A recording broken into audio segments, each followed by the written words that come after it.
Hola amigos, ¿qué tal? ¿Cómo están?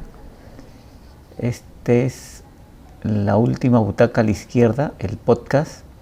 Yo soy Leonardo Sagástegui y hoy vamos a hablar de un tema que ha sido bien recurrente en el cine, que es el de las películas de venganza, ¿no? Que en esta vez vamos a hablar junto con John Pacheco este tema y vamos a comentar películas desde los años 30 hasta las más recientes, ¿no? Vamos a esperar un momento a que se conecte John y vamos a iniciar con nuestra charla. Hoy estamos viernes 22 de mayo del 2020 y aún seguimos en cuarentena. Se ha ampliado la cuarentena hasta el 30 de junio. Ya van a ser ahorita ya son cerca de 65 días de cuarentena y se va a prolongar por 30 días más aún. Así que estamos aquí confinados y tratando de pasarla lo mejor posible, ¿no? En este caso, hablando de cine, ¿no? Sí, hemos tratado de seleccionar esta vez. Normalmente escogemos 5 películas, pero ahora vamos a hacer una más, 6 películas, porque hay una abundancia exagerada en el cine sobre este tema y hemos tratado de hacer una selección diversa, ¿no? Desde películas clásicas pasando por las de los años 70 de la serie B y ya más recientes, ¿no? Vamos a empezar con las más antiguas, como siempre lo hacemos, y en este caso ha habido una coincidencia en cuanto a la fecha de la primera película, porque las dos películas, las primeras son del año 1936 y vamos a empezar en este caso con Furia, ¿no? Que es de Fritz Lang, esta es la primera película que él realizó ya en Estados Unidos, ¿no? Porque las anteriores las había hecho en Alemania y por la guerra ya abandonó su país y ya se instaló definitivamente en Estados Unidos con esta película, ¿no? Que el protagonista es Spencer Tracy y narra la historia de este personaje que es acusado injustamente, ¿no? de un delito y lo hacen pasar como si él fuera el culpable de un delito que otra persona ha cometido, ¿no? Y el pueblo se indigna ante este personaje que tampoco saben que él es inocente, ¿no? Lo creen culpable y se ensañan de la peor manera con el protagonista y suceden una serie de hechos que luego él sale de la cárcel tratando de vengarse de todo el pueblo, ¿no? Que le hizo daño. ¿Qué te pareció, John, la primera película que vamos a comentar? Aquí Fritz Lang reúne ciertas características de la condición humana, como por ejemplo el miedo al forastero, ¿no? Porque recordemos de que el personaje de Spencer Tracy, creo que así se llama, va a buscar a su novia que se encuentra en un estado que está al interior de Estados Unidos, que pareciera que es el lejano oeste. Entonces, inclusive le hacen broma a sus amigos: oye, cuidado que te encuentres con los pieles rojas, cuidado que te corten la cabellera. Entonces, está yendo a un lugar desconocido. Y esas características de el extranjero va hacia un lugar representa una de las características de la especie humana, del Homo sapiens, el miedo al extranjero. Como lo dije en anteriores oportunidades, si nosotros descendemos de un tronco común que nos emparentamos con los simios, al ver a los simios observamos que tienen dos características fundamentales, que son jerárquicos y que tienen miedo a la gente de afuera, a la intromisión de gente nueva a su tribu. Es igual acá.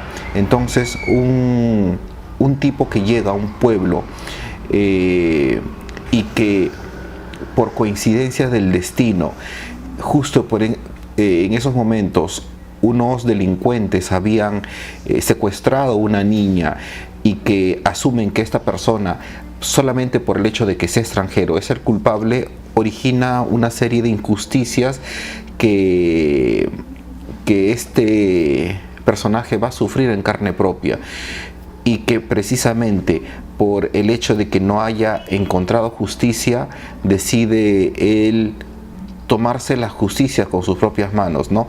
Precisamente ante el deterioro, ante la falta de justicia de esa sociedad que tendría que protegerlo. Vemos aquí también en una de las secuencias de la película que la policía trata de... la policía ubica a esta persona, a quien lo confunde como el delincuente, el secuestrador, y lo lleva hacia la comisaría y lo tiene preso en la carceleta. Es curioso la forma como en la población, en esta pequeña población, va circulando el rumor de que han atrapado a un posible ante el posible secuestrador de esta niña. Pero la forma como se genera este rumor es muy curioso, porque es la clásica bola que hasta ahorita subsiste de un pequeño rumor que dicen posiblemente han encontrado al secuestrador de esa niña. Pasa de boca de mujer en mujer, creciéndose esa versión y mutando esa versión, teniendo como consecuencia que al final de la cadena de esos rumores ya se tomó como... Ya se le juzgó. Claro, así es. Ya prácticamente él es el condenado. No hay punto de discusión, y por eso se arma una especie de junta vecinal, llamémosle ronderos, una versión de ronderos que se tiene aquí en las provincias del interior del país, y van hacia la comisaría con la finalidad de linchar, tomar a este delincuente y lincharlo y hacer justicia con sus propias manos. No bastó ningún juicio, solamente este rumor que iba creciendo para ya juzgarlo y tenerlo ya como el único causante de la desdicha del pueblo. Entonces es como el gobierno de la oclocracia, ¿no? El gobierno del tumulto. No importa los discernimientos ni el buen juicio, solo basta que la masa piense colectivamente con un argumento único, y ya se sigue a rajatabla eso hasta el final. En esto juega Fritz Lang, este director, brillantemente, y cuya vigencia y cuya forma de cómo se imparte o cómo pretenden impartir la justicia en diversas partes del mundo es similar, con pequeñas diferencias, pero no ha perdido vigencia esta película. Es una película muy fuerte. Hay que recordar que Fritz Lang es sueco, es un extranjero, y hizo esta película precisamente hablando de un extranjero que es acusado injustamente, es un norteamericano acusado injustamente dentro del territorio estadounidense. Una brillante película. Sí, también quería recalcar la parte donde él es linchado, donde lo apedrean y lo quieren quemar. Tiene bastante influencia de lo que Fritz Lang hacía en Alemania, que es del expresionismo, ¿no? Donde se ven imágenes de rostros de los, Sí, así es. de los pobladores, o de la novia que llega a salvarlo, cómo sufre. Todo eso es como una herencia del expresionismo que lo ha plasmado allí en esa secuencia. Y bueno, también hay una cosa que noto, que en la actualidad sería raro ver en las películas nuevas, donde una vez que él escapa de este linchamiento y donde lo creen muerto, él está en una habitación y se pasa casi toda la segunda parte de la película echado en su cama, escuchando el juicio que le hacen a los culpables de su asesinato, ¿no?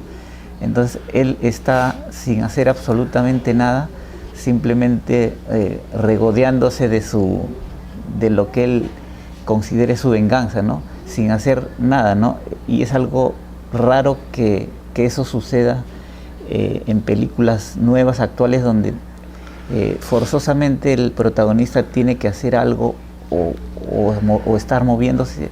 En este caso lo han mantenido ahí en su habitación sin que haga, como quien dice, sin hacer nada, ¿no? Está ahí solo riéndose y frotándose las manos, ¿no?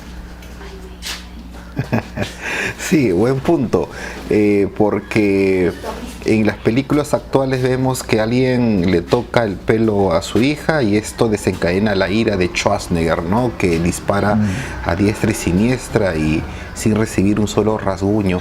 Y verdad, es una película que, siendo de la década de los 30, apela a la no acción y sin embargo dice mucho. Hay otra secuencia en esta película, antes de pasar a la siguiente, es que se me está olvidando, un momento, un poco de ayuda visual.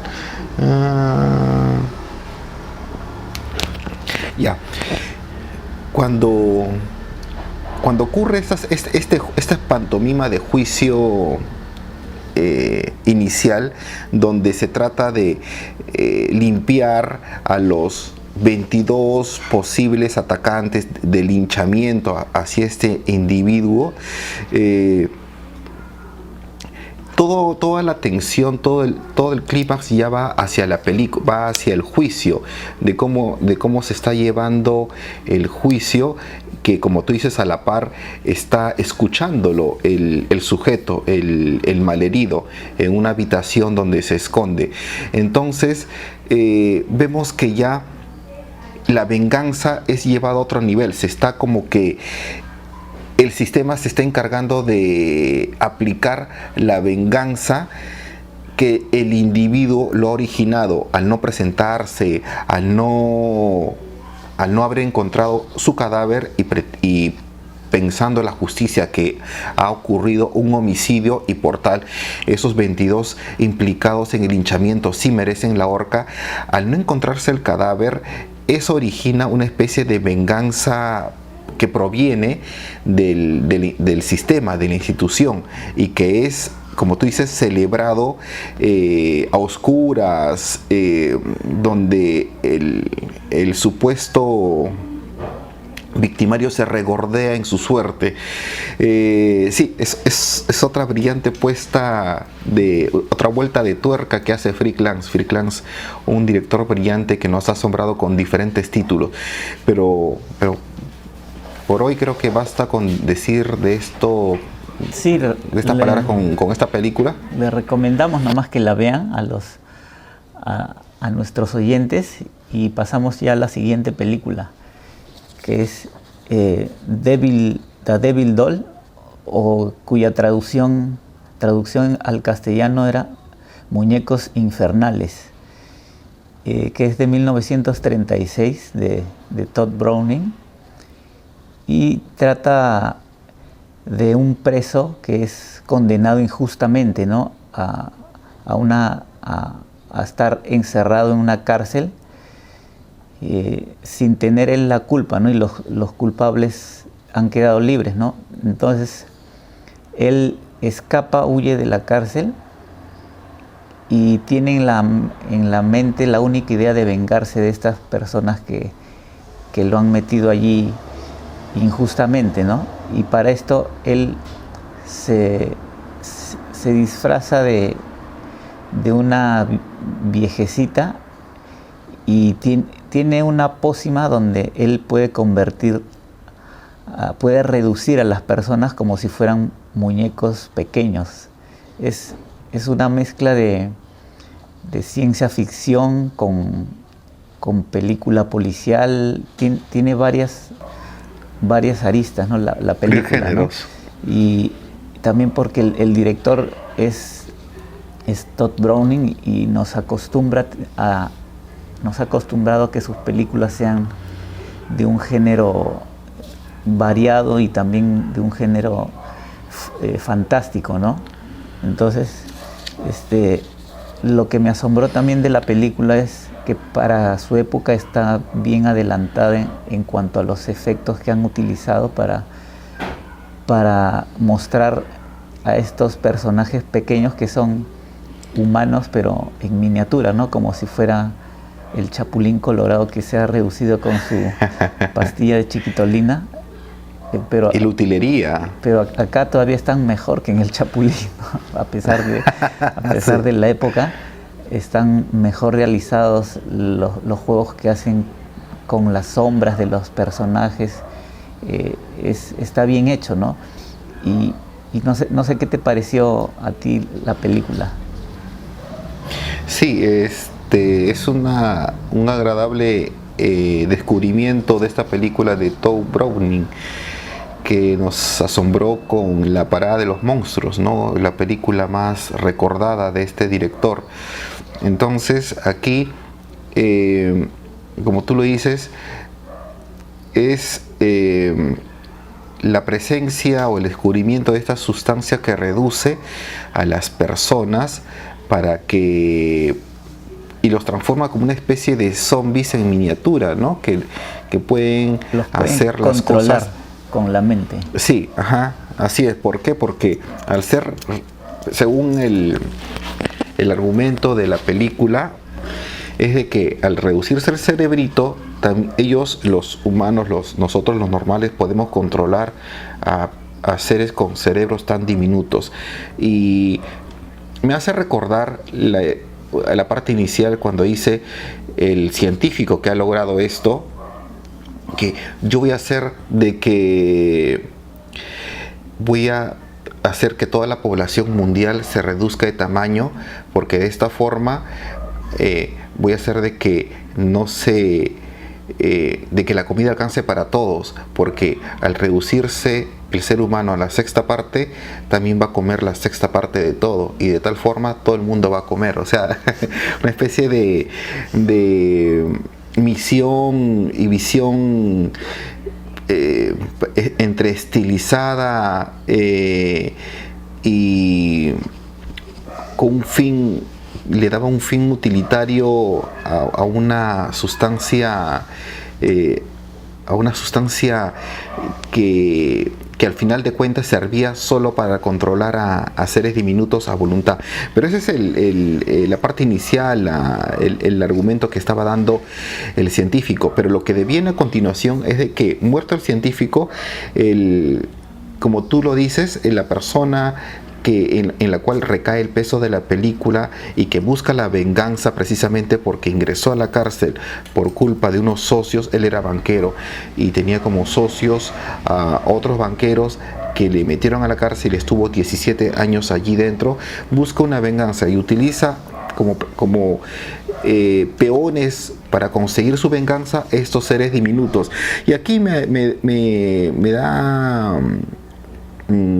para mí es como una especie de metáfora de que los grandes, las personas que buscan venganza, a veces no quieren ensuciarse las manos y utilizan a personas sin ninguna importancia social, que no importa que si es que vivan o mueran con tal de conseguir su objetivo, son llevados u ordenados por las personas que tienen la sartén por el mango para conseguir sus fines.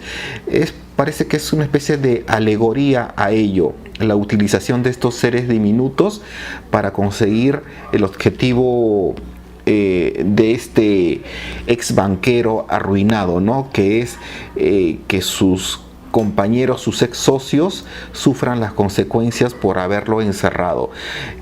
Para mí allí está la idea central de la película, la utilización de personas anodinas de baja ralea para conseguir los objetivos de personas con cierta importancia en la sociedad y que no desean mancharse la mano. Sí. Por lo demás es una película fantástica, simpática, pero Todd Browning tuvo una mejor película con la que te mencioné, La Parada de los Monstruos. Sí, una cosa más para resaltar era que aparte del motivo de la venganza del protagonista, que fue que lo metan a la cárcel, era que recuperar el respeto de su hija, ¿no? Que lo odiaba por ese motivo, ¿no? Porque la abandonó y él no estuvo presente, ¿no? Entonces él quiere recuperar el respeto y el amor que tenía de su hija, ¿no?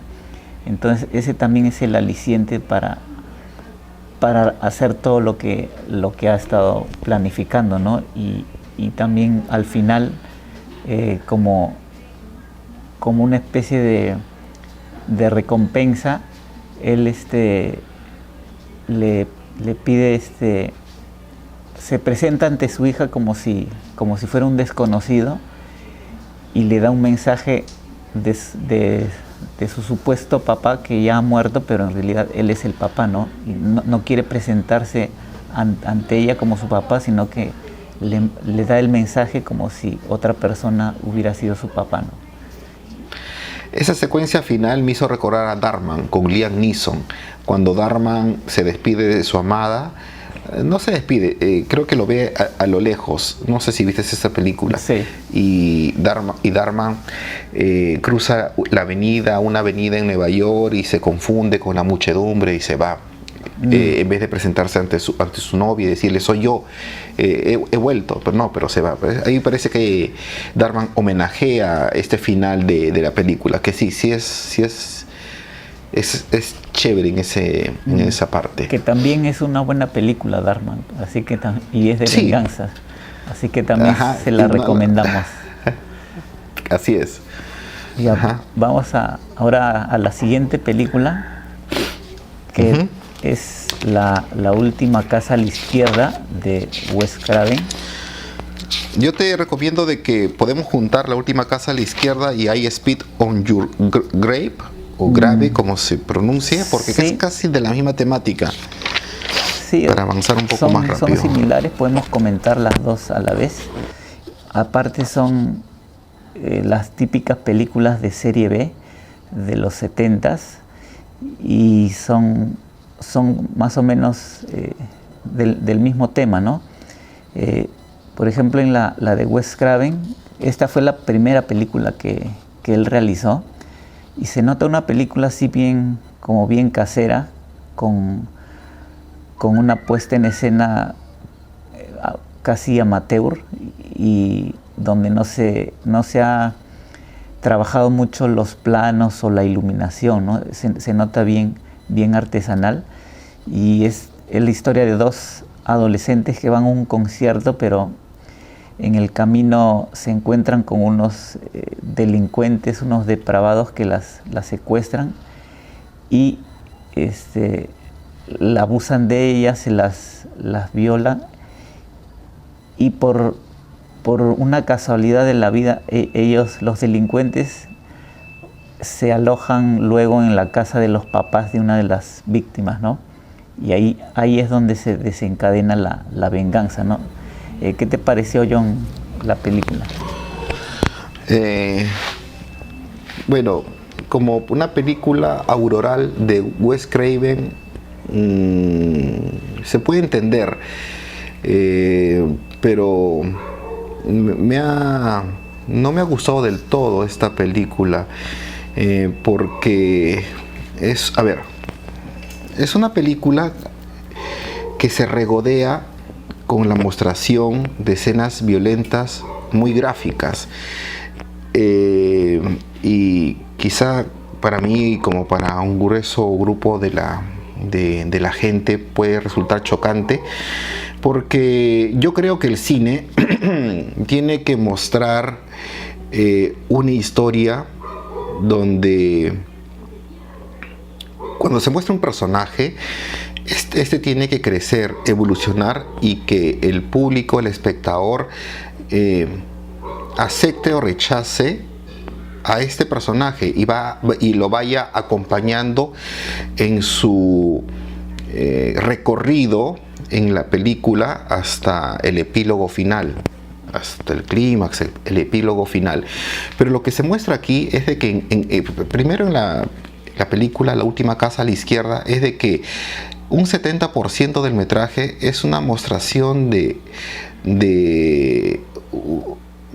violaciones sucesivas a estas dos chicas, con su consecuente asesinato y desaparición de los cuerpos. Entonces, y más que está hecho como tú dices, con la cámara en mano,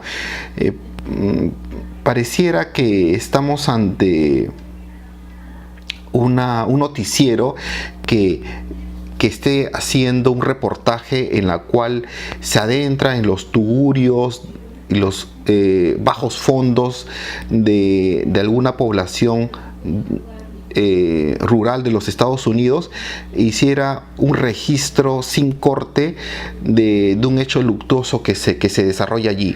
Lo corta, positiviza la película y lo pone en cualquier noticiero o autocinema de los 70s. No hay nada gratificante en esa película. La única consecuencia de haber mostrado durante el 70% de la película es que al final eso nos va a acostumbrar o nos va a decir de que la venganza que realizan los padres de una de las muchachas sea aprobada, y sea aprobada de la forma cómo se va a llevar a cabo.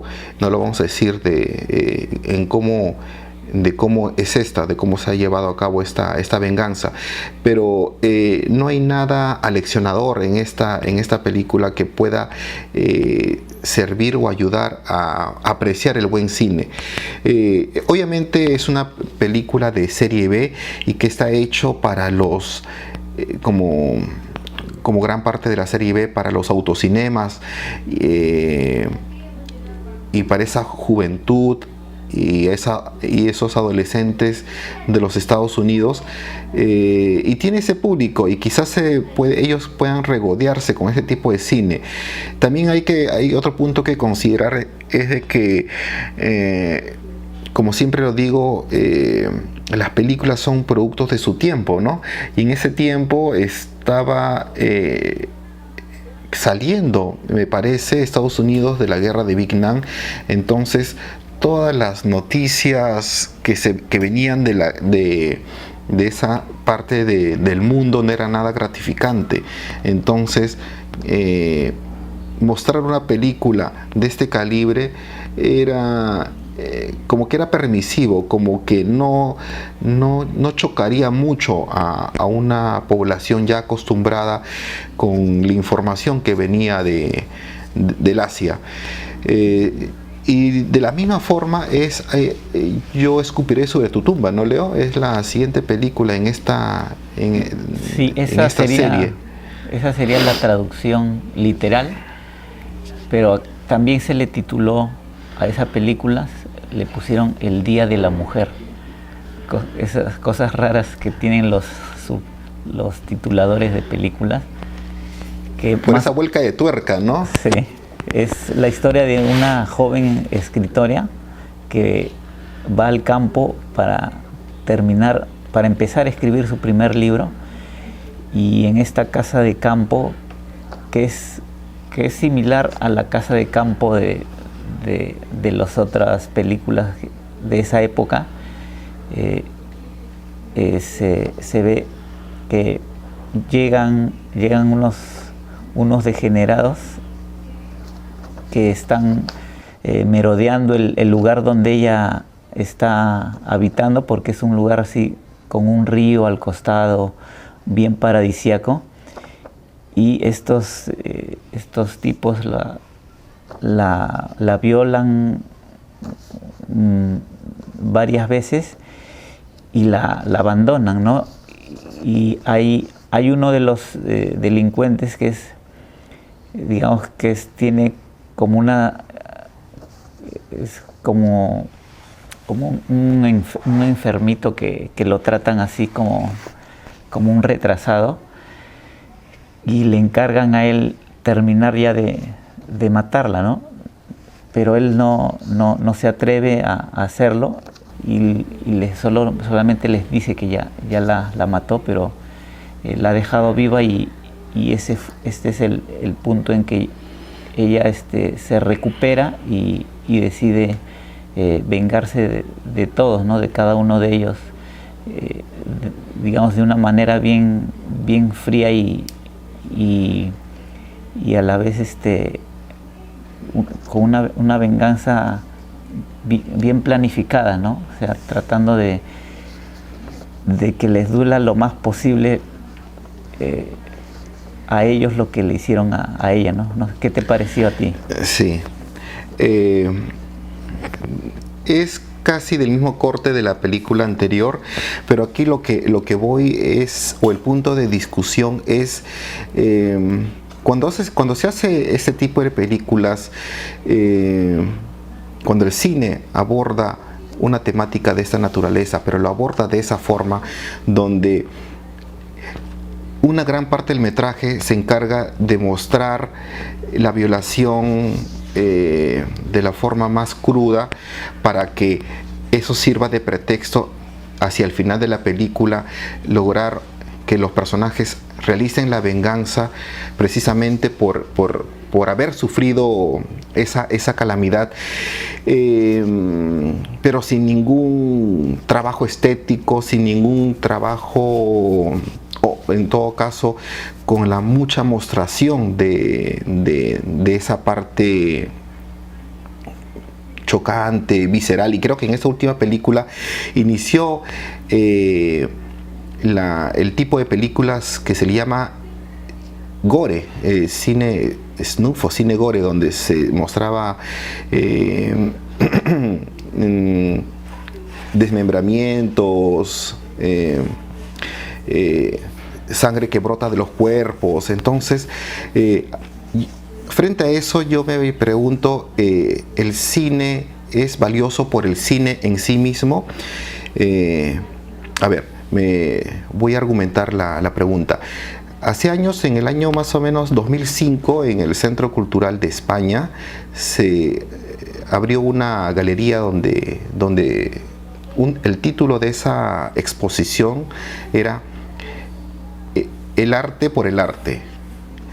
Y uno de los artículos que acompañaban a esa exposición decía: se puede considerar arte solamente por el hecho de poner un objeto en exposición y que haya gente que pueda observarlo y discutir sobre ello, y después sin ninguna otra pretensión sea catalogado como arte, solamente por el hecho de que esté en salas de exposición, en galerías, ya puede ser considerado arte y no puede ser sometido a ninguna disquisición o conjetura o discusión.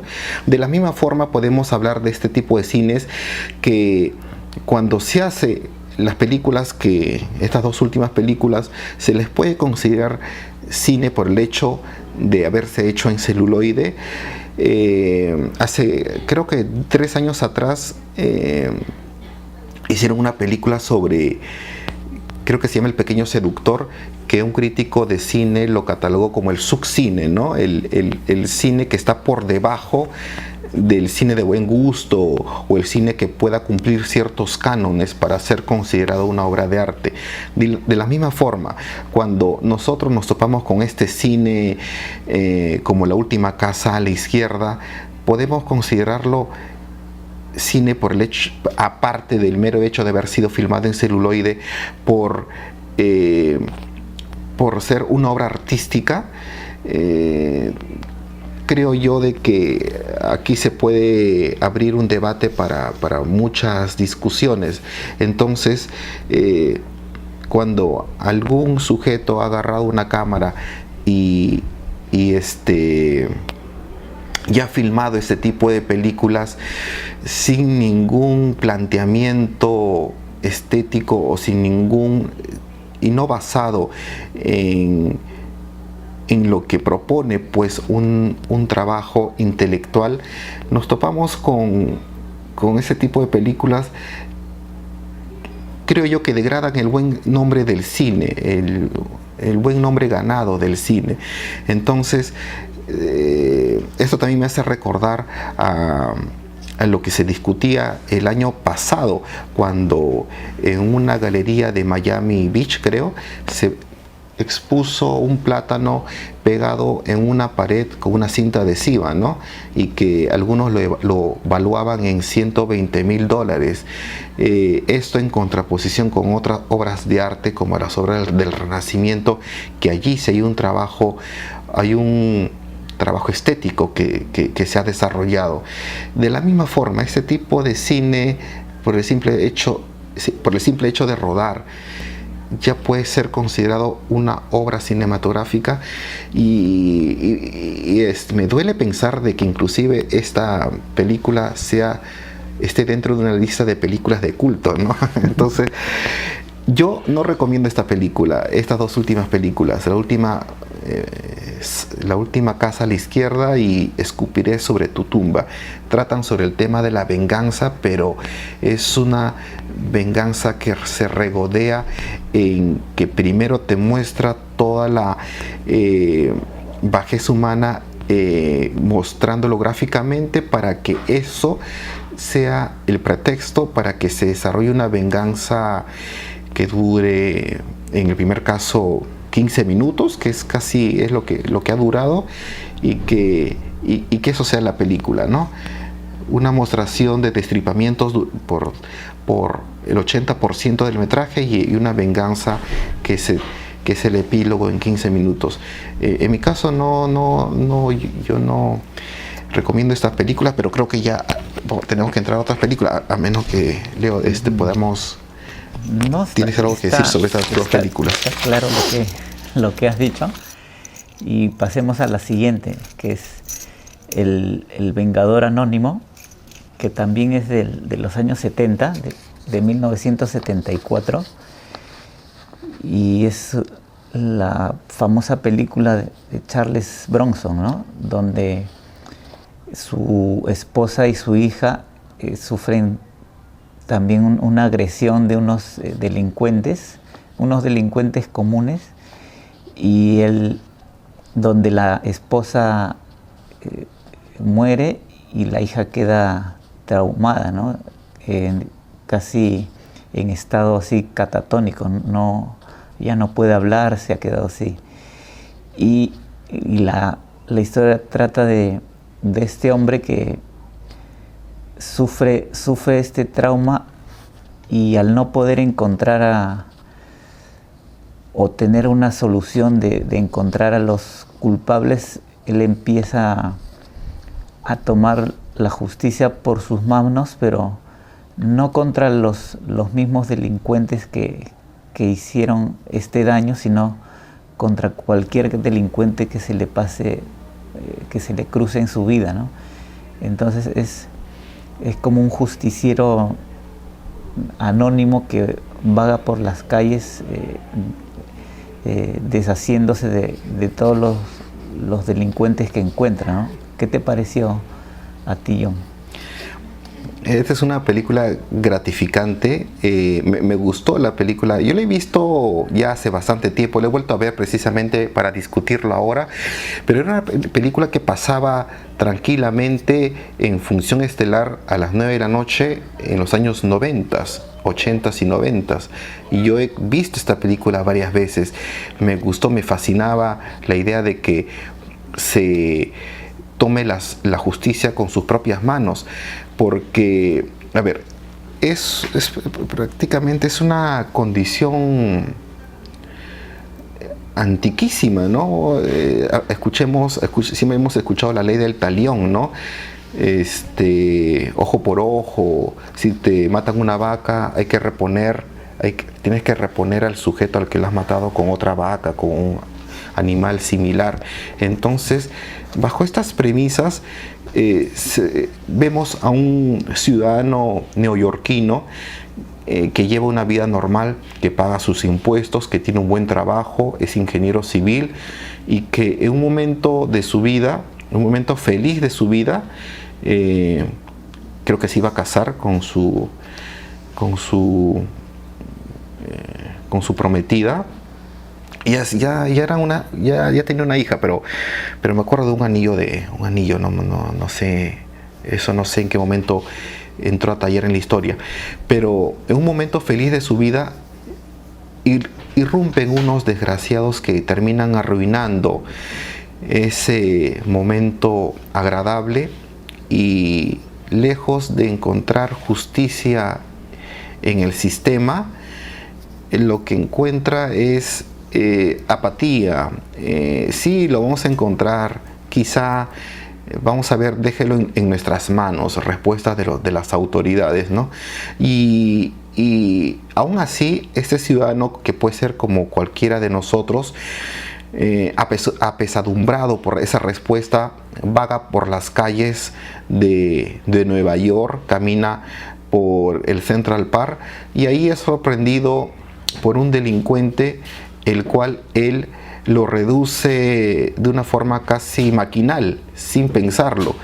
Recordamos esa escena porque yo me recuerdo cuando yo era adolescente, que él llega a su departamento y comienza a temblar después de haber reducido al criminal, cosa que cualquiera lo haría. Luego se consigue, alguien le regala un arma, porque toda la película está hecho pensando para que el personaje crezca. Mira, ahí está la diferencia entre una película como La Última Casa a la Izquierda y una película como El Vengador Anónimo, donde todos los elementos, hay un trabajo de guión. Tienen que ver El Vengador Anónimo, y si quieren hacer un comparativo, pues vean La Última Casa a la Izquierda, pero véanlo con un mandil, ¿no? Para que no les chorree toda la sangre que sale por la película. Pero volviendo al tema del Vengador Anónimo, es que allí el guionista pues ha pensado bien en incluir diversos elementos que van construyendo a un personaje de ser un ciudadano simple a un personaje que se toma la justicia con sus propias manos, de tal forma que en un momento de la película decida, su jefe, al verlo destrozado, lo envía a Tucson, a una ciudad desértica de los Estados Unidos, para ver otras obras de ingeniería, y allí uno de sus clientes, después de haber hecho un buen trabajo, le regala una pistola. Esta pistola le sirve de pretexto para la película, para que él en las noches camine y logre acometer su primer acto justiciero, que es el matar a un delincuente, cosa que también le deviene mal, porque llega a su departamento y comienza a vomitar por haber hecho ese abominable trabajo. Pero todo eso va jugando para construir el personaje, y luego ya tenemos como lo hizo John Ford, como si se ofreciera de carnada, ¿no? Ante el río así de pirañas, él se mete esperando a que el primero que caiga, plum, deshacerse de él, ¿no? Así es. Se muestra así.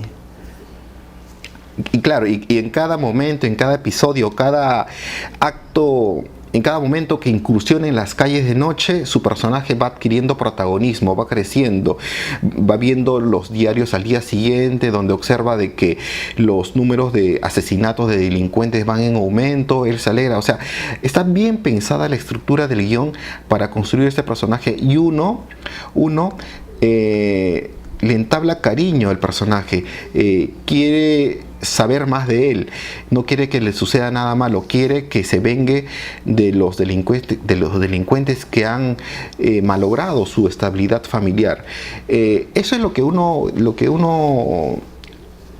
hace una película querible y querida. Es lo que podemos decir de esta película, Leo. Sí, pues también hay una película similar a esta, no es igual, pero es parecida, que le da una vuelta de tuerca a este argumento, ¿no? Que es El Justiciero, con Denzel Washington, donde también él es un personaje que él busca tomar la justicia por sus propias manos, pero no necesariamente para ayudarse a sí mismo, sino para ayudar a alguien más, ¿no? Alguien de su comunidad que de repente está necesitado de justicia, ¿no? En esta película se da el caso de que logra su cometido de ayudar a esta persona que necesita ayuda, tomando la justicia por sus manos, y lo que sucede es que el personaje se vuelve tan popular que empieza a dejar como avisos anónimos para cualquier persona que necesite alguna ayuda que no sea de la policía, sino una ayuda de él, que él puede tomar la justicia por sus propias manos sin necesidad de llamar a las autoridades, ¿no? O sea, como que empieza a ofrecer sus servicios a las personas que buscan alguna venganza o algún bien, pero justo, ¿no? Algo que es, de repente están sufriendo el abuso de alguien, entonces llamen a esta persona y él va a hacer la justicia que la justicia del sistema no les da a ustedes, ¿no? Que es como una variante. Sí. Una línea temática de esa última película que mencionas es lo que narra Los Imperdonables de Clint Eastwood, al cual ya podemos ingresar. Sí, así es. ¿Qué podemos hablar de...? Sí, pasemos ya a Los Imperdonables, que ya es la última película. Nos quedan 10 minutos. ¿Cuánto tiempo tenemos? 10 minutos.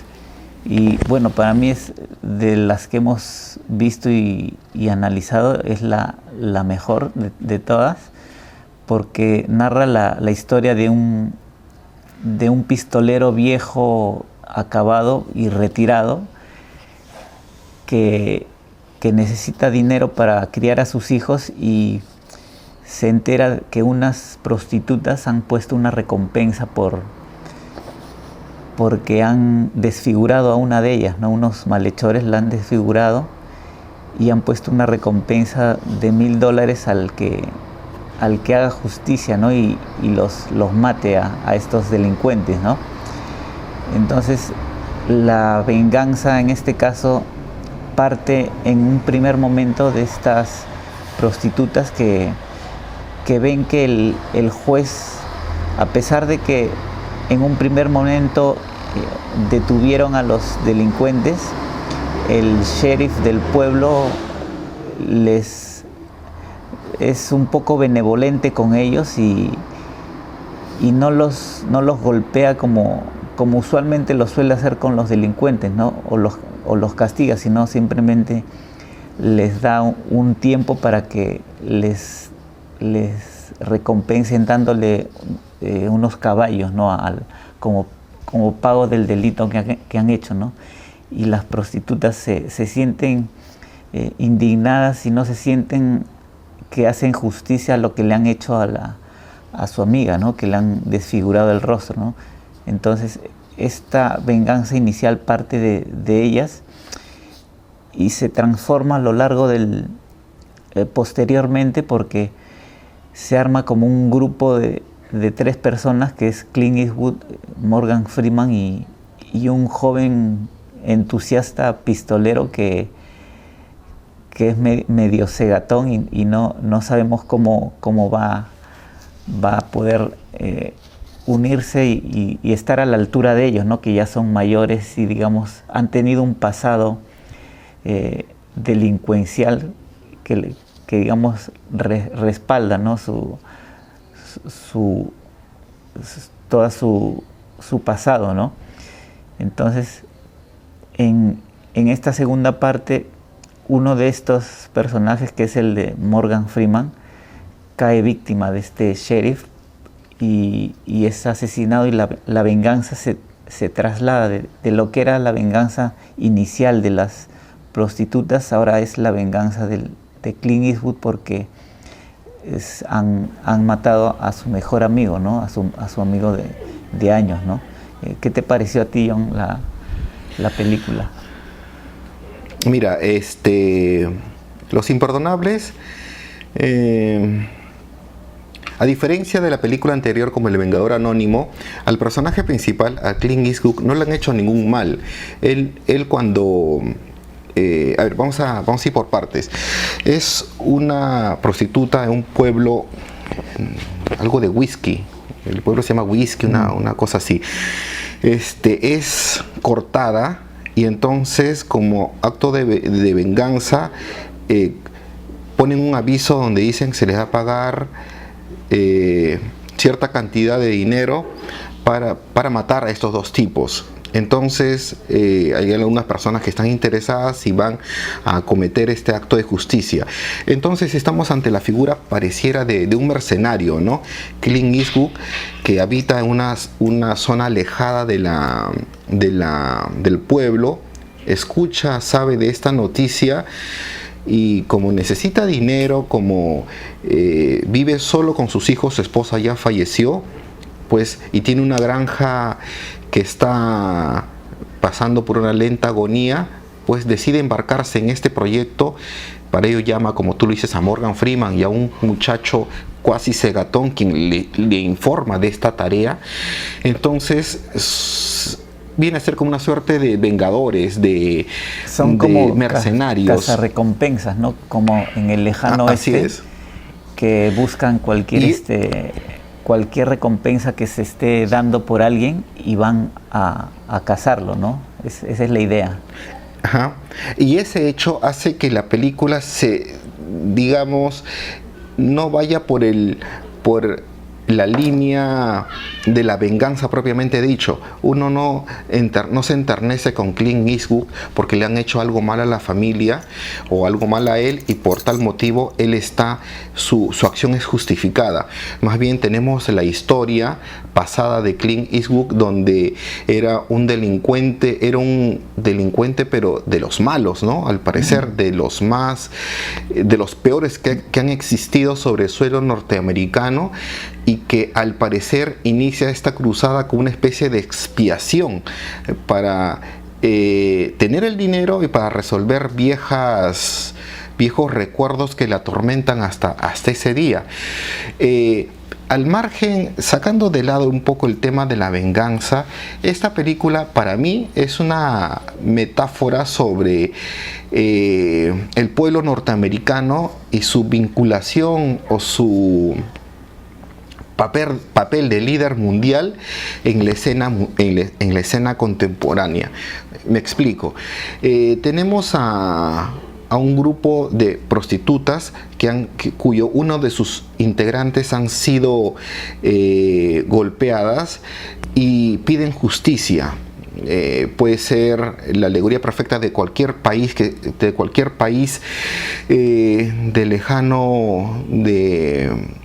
cualquier país de Asia que esté siendo invadida por alguna pretensión ideológica comunista. Viene este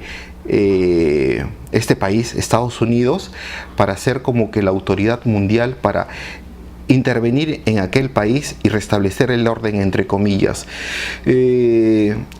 Esta especie de policía mundial sería Clint Eastwood, que viene del exterior, no está en el poblado donde se originó el hecho, viene del exterior y comienza a matar a mansalva, ¿no?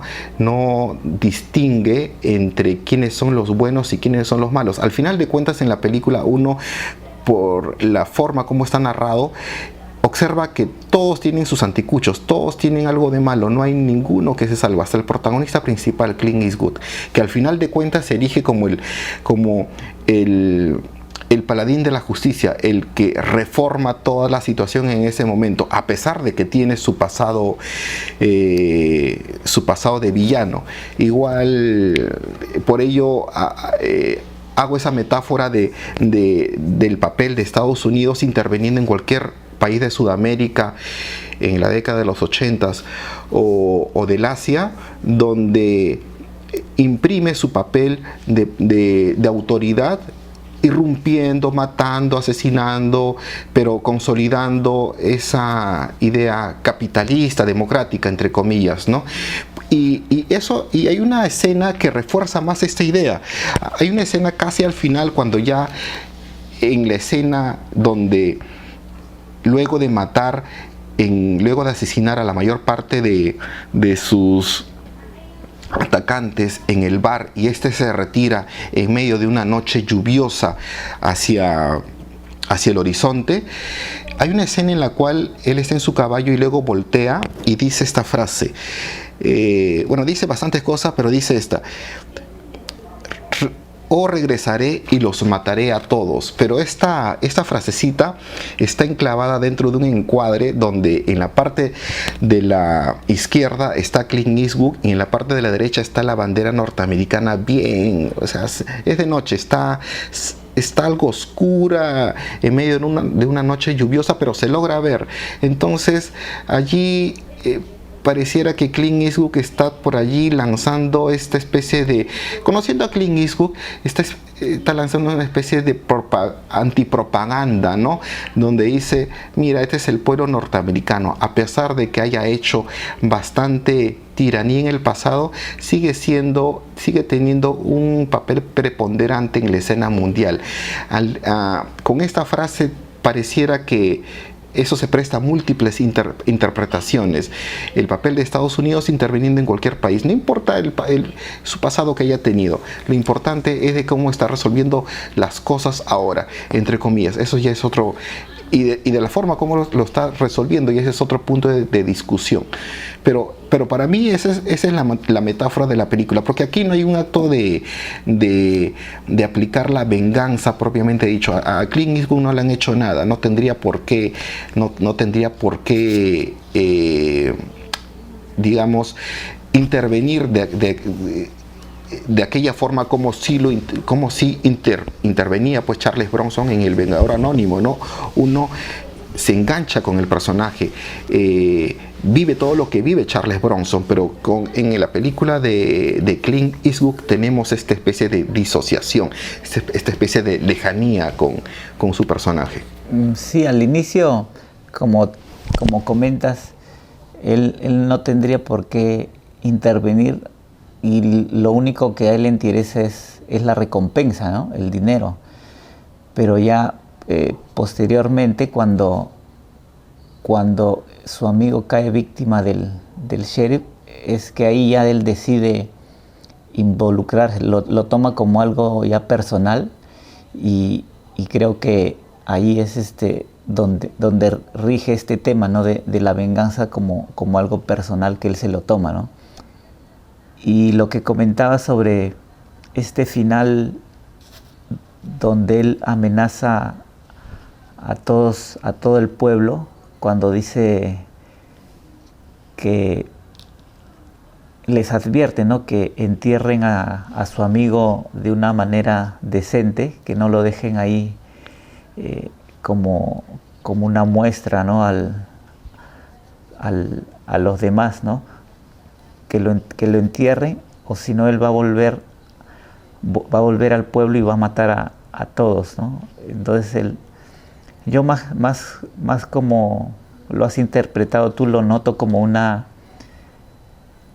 si él fuera un dios supremo, ¿no? Que amenaza, como un dios del Olimpo, que amenaza como Zeus, que amenaza a sus súbditos o al pueblo que él gobierna, y que él tiene todo el poder que él mismo se lo está dando, y lo utiliza sabiendo que los otros están asumiendo que él es el poderoso, ¿no? Y ellos, el pueblo, son como insignificantes ante su amenaza, ¿no? Porque todos están ocultos, todos están escondidos, están agazapados, ¿no? Nadie se atreve a reprocharle o a hacerle o a contradecirlo, ¿no? Yo lo noté así, como si esa toma final lo convierte él como un Dios supremo, ¿no? Que está allí amenazante ante cualquier desobediencia del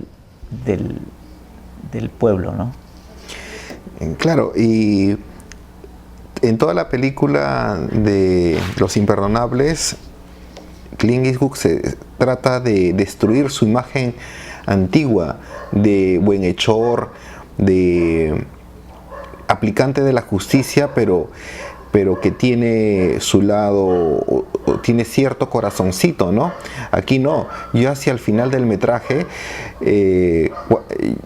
cuando creo que quiso apuntar al muchacho, a este cegatón, yo dije, ya, también puede morir, o sea, cualquiera puede morir bajo la escopeta de Clint Eastwood, porque ya se encargó toda la película de darnos esa idea de un tipo malvado, de un tipo que sin miramientos, que aplica no la justicia, sino una especie de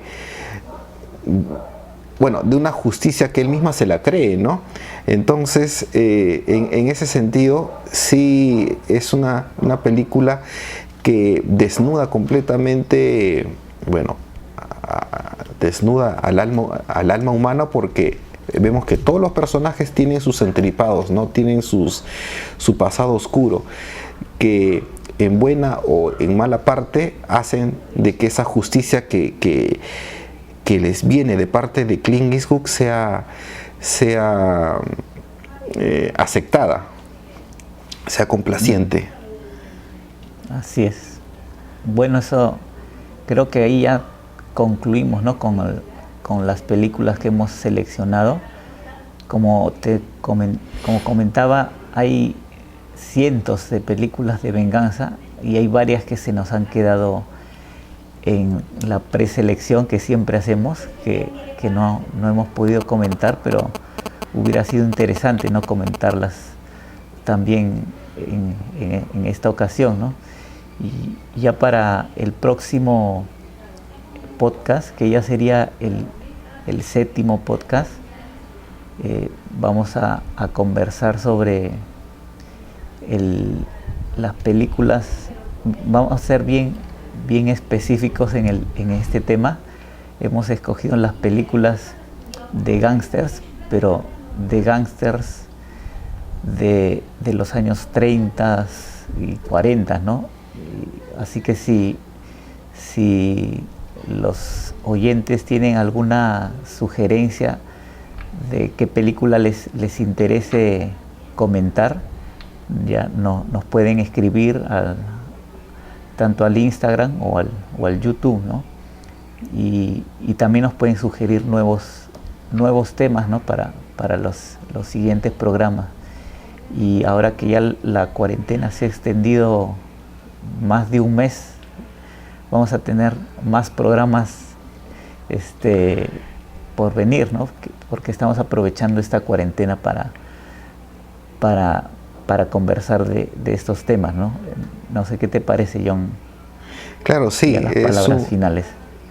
Así es, y es el perfecto momento para poder, este largo encierro que tenemos, es el momento más precioso que tenemos en disfrutar de lo que nos gusta, ¿no? Ver películas y hablar sobre ello, que es una forma de gastar bien el tiempo que nos ha dado esta cuarentena, esta pandemia.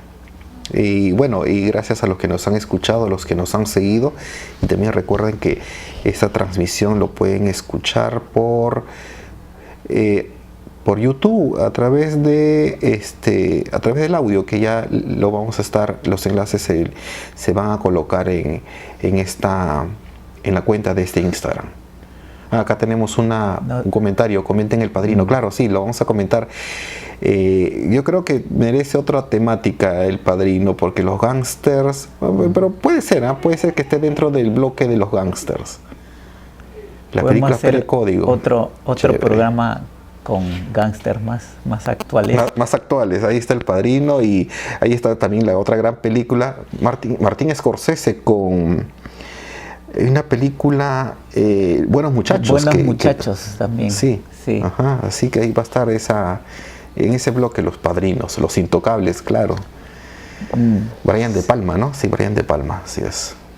Sí, también Cara Cortada también de Brian Cara Cortada tiene una primera versión en blanco y negro, y eso va a estar al parecer dentro del bloque de la próxima semana. Sí, ahí vamos a seleccionarlas, también vamos a escuchar sus opiniones, y como comentaba John, este programa también lo pueden escuchar en YouTube, pueden suscribirse al canal de La Última Butaca a la Izquierda, y ahí van a estar todos estos audios, ¿no?, que estamos compartiendo ahora en vivo. Eso sería todo por hoy, y ya nos estamos viendo el próximo viernes. Perfecto. Así que perfecto. Hasta la próxima. Nos vemos. Chao, amigos. Hasta luego.